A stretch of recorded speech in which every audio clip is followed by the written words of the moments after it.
Nothing. Yeah, I'm getting so impatient with these record players. I've applied power and the motor's not running. The turntable, the platter doesn't go. But what I've noticed also is this record player is like brand new. Even though the unit comes from the 60s, the player, the turntable or record changer is like brand new. This platter is in amazing shape, not a scratch on it. The top is so clean, the underside just pristine here. But the motor's not running, and I realize the motor's stiff and sticking because I think of lack of use. If you look at this part here, I don't know if you can see that little line there, but I think that motor's just been resting in that position forever. Seems to be no wear on that thing and never played. Take this apart, add some grease, and this thing should run. There's 0 hours on this thing. It's impressive. There's a little bit of a snap ring holding this on. So what I'm going to do is just add a little 3-in-1 oil to this felt. There's a little felt pad in here that'll soak up that oil, keep that lubricated. That felt will wick up that oil.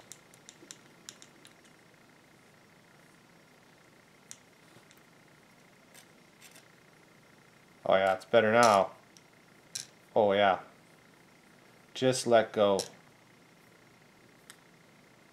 It actually does come out. It was just so stuck. So let me clean that a little bit, get some of that grease out, and then apply some more clean oil.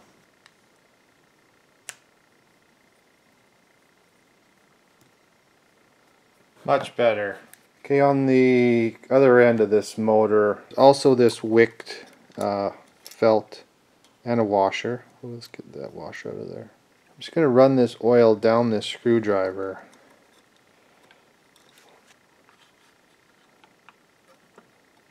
Into that thing. So I can drop it right in there. There's also a felt pad under there. See a little bit right here. That'll hold oil, so and you want that felt pad to hold oil, but not too much where it's leaking out or anything, but sufficient enough so as that motor ages, it still has a good source of lubricant to run that motor. So that should be good. That washer back on. Just have a magnetic screwdriver.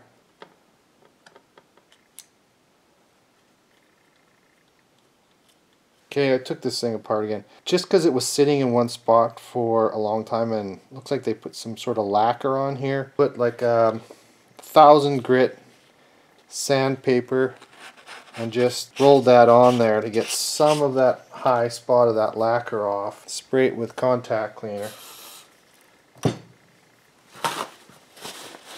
Just cleaned it off. Well, I just did it again. But anyway.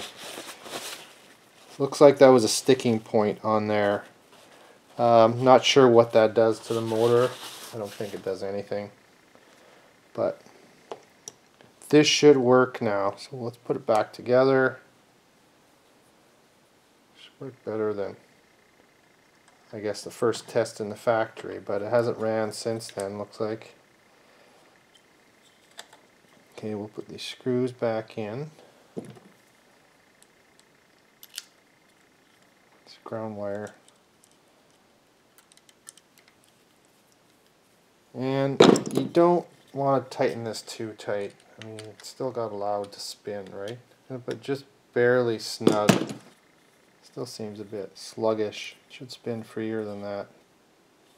Once it starts, it'll help free itself from. Yeah, see, it's getting better already. From years of just sitting there doing nothing. If you don't use it, you'll lose it, they say. Okay, let's get it back together and do a test. Okay, we have off Phono turn it on, and your little idler wheel is turning. So this is now working. So it was just a stuck motor. So we'll put the platter on and see if the speeds are right. Okay, platter's on. Let's turn it on again. Platter's turning. Get my speedometer. Okay, this is the app on my phone. It's called Speed RPM or something. So that's set at 33. It's a little sluggish. Oh, let's turn RPM up. 45. Let's go 78. Probably should run at 78 for a while to get that motor good and spinning. Yeah, see, it's slow. I think the more you use it, the better it'll get. Yeah, see, it's getting over. It's cranking up. It was at 130 or 76.30. Now it's 76.50. Now it's 76.58. Are you getting dizzy yet? 76.60. So yeah, it's getting better. I'm going to run at high speeds and see if we can get this speed running correctly. Okay, I just shut it off. This thing's been running for about 20 minutes. On 78, we'll see if the speeds changed. Okay, let's do it this way. Might fly off. It's on 78. Wow, yeah. It's over 78 now.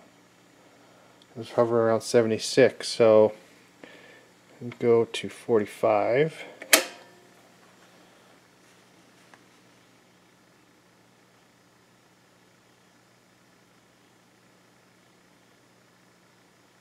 Looking good. Go to 33.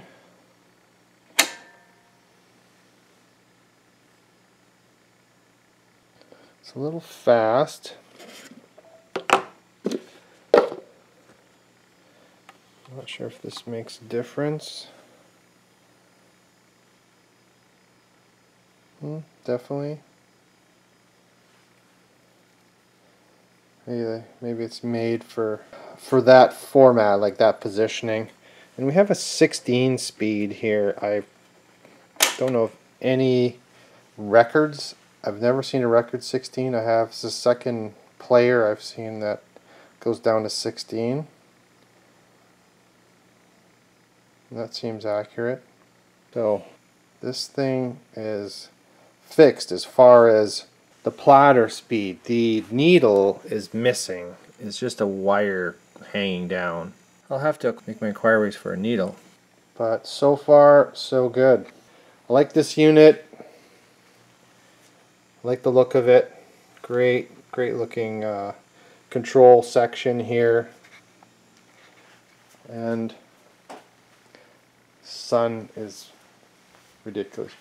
Can't get a good view of it, but not bad. Not bad. Okay, let's test a record. We have the Ukrainian wedding songs here, so let's give her a shot. I haven't even tried the automation of this yet. Platter's turning. You could tell by the sound, but this mechanism did not work. Record doesn't drop, the arm doesn't move over.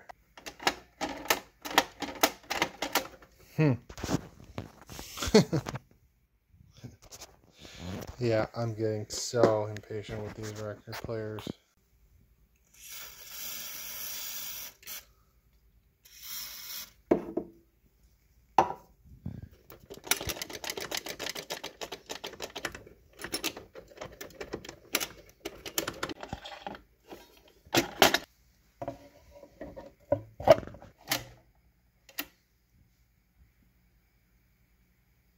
Oh, still nothing. Okay, I'll take this cam off. Now it's loose. It was so jammed. With these old record players, a lot of the mechanisms in the bottom, especially around this cam gear, all needs to be, that old grease needs to be broken up and everything running freely. Okay, I gave it a test run and it worked. So let's put a record on.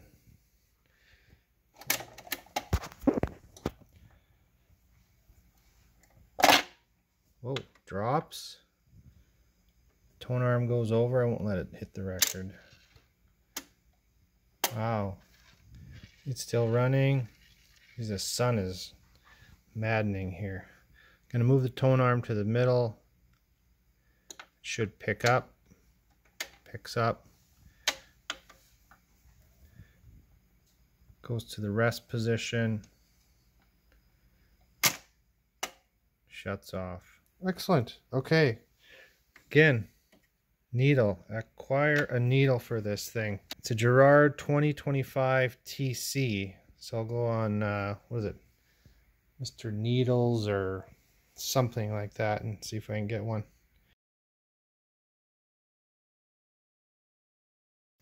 It's a cartridge there. It has a guard on the front.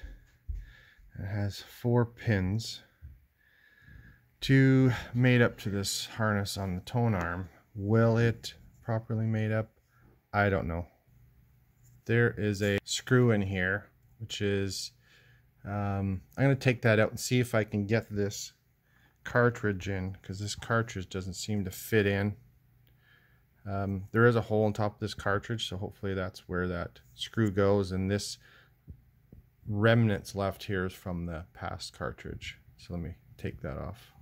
Okay, by taking that screw out, this dismantles the end of the tone arm, which I should have thought of that. Makes sense. So we'll see if this piece will go in here. 2 things: the wiring to hook up, plus get this cartridge in here, which may or may not work. Okay, let me take this little latch piece off here. So that's disconnected. Now, does this go in here? No. That to work, I'm going to have to modify this piece. Okay, 2 things I'm going to need to modify. I got to trim this down on either side so it fits in the width of this, and make this screw hole bigger to fit this screw that goes in through this casing and then screws onto this tone arm. Okay, I've been trying to trim this down. I've marked it. I got 2 lines on either side of that hole, and I've been using this knife, and I tried just cutting through it, and I tried trying to just whittle away at it, but it's not going so well. What works well is these scissors. Found them in the drawer here, and thought, oh, it's worth a shot.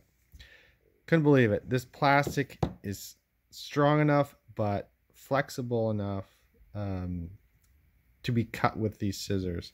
So you can tell I've trimmed off a bit, so I'm just going to keep trimming. Power of simple scissors. These are like dollar store scissors, cheap as you can get, but they're working to cut this plastic. It's just pliable enough to do so. So win. I'll be back in a second.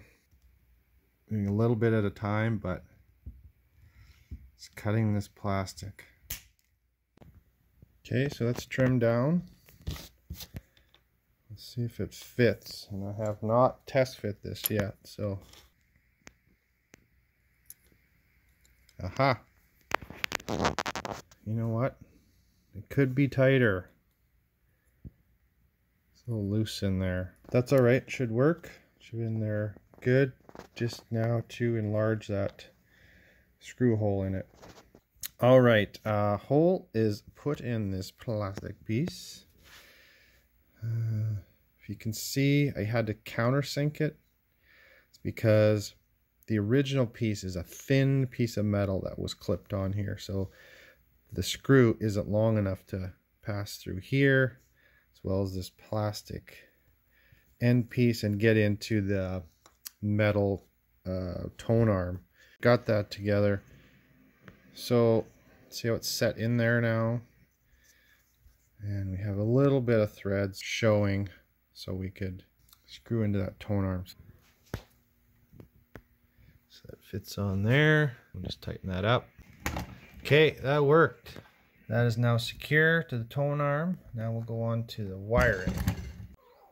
Okay, here's the ends of the tone arm, or ends of the wiring, I guess, going to the cartridge. And I just looked up what the color coding is. I'm not going to be able to have this type of harness attached to this cartridge, so I'm going to have to desolder the wiring and solder the wirings directly to these pins, which is not going to be bad, but I didn't know what wire represents which. So on the cartridge itself, you have some designators what the pins are, right? You can see right positive and negative, left positive and negative, according to how the pins are stacked there. And according to some information on the internet, which was easily accessible, there's universal color coding of these wiring. So white is left positive, blue is left negative, red is right positive, and green is right negative. So since we know what these pins are, we can solder these wires onto it. Okay, so it's together. Double checked it, wiring correct. Now we're just going to mount that on. There's a little bit of a glitch with my mounting. I had taken off this back portion of that clip, which goes, let me just reposition everything here, goes in here. That back end actually can't sink directly right inside. It's actually got to be tipped up a bit like that, so the cartridge will still fit. What I'm going to do is I'm going to put just a spot of hot glue. I'm just going to get it in there just to raise it up, maybe a couple mils, not even that, and then this will sit properly, allowing the cartridge still to be attached. Okay, I've got it mounted. It's on there. I had to do a little finagling. I had to heat it up and make this plate straight. It was quite bent, and then which made that screw too short to get in there, but it's in there now. Let's see if we can get this cartridge on. Fits in that back slot. It just goes in there and then snaps in. Okay, it is on. Very tough to get that clip on, but it is on there. It is secure. Wiring's done. Let's put it in the player. Let's see if it works. Okay, this is the Jim Gregorish, renowned Ukrainian wedding musician. The name of Jim Garrard has been synonymous with traditional Ukrainian music throughout Canada's prairie provinces. Okay, let's play this. So curious. The stylus is on LP. Let's see if we can get this to auto. Okay, it's on Phono. Get this thing to auto play here.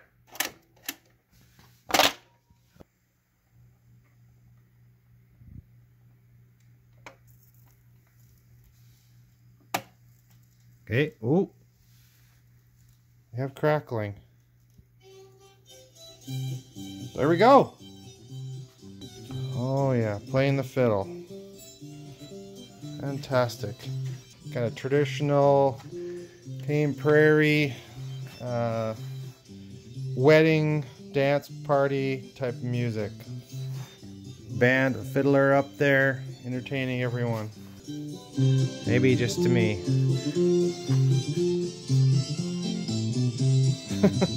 It does remind me of my parents, or my mom at least, liking this dance music of the day. It's a long time ago.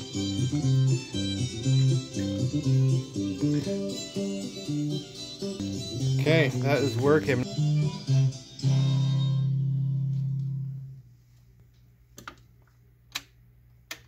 Picks up.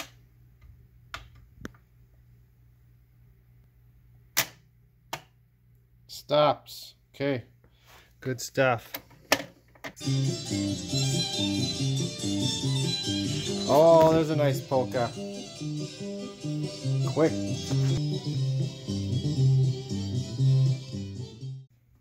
Hey, all joking aside, this gentleman must have been a great musician, dedicated his whole life. Sure, easy to tease about this old music, but it was a good welcome break from the strains of prairie life on the bald prairie of Canada. So yeah, hats off to any musician, especially Jim here, to serving the Canadian prairies, which I'm pretty much very proud to come from.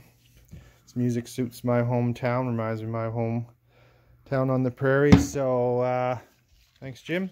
This cabinet is done. This player, everything works. Still like this porthole type dial here as we dial in station. Glad I got everything working. It was in great shape when I got it. Didn't have to do much. So I'm going to try to get this to a good home where somebody's going to enjoy it. All right.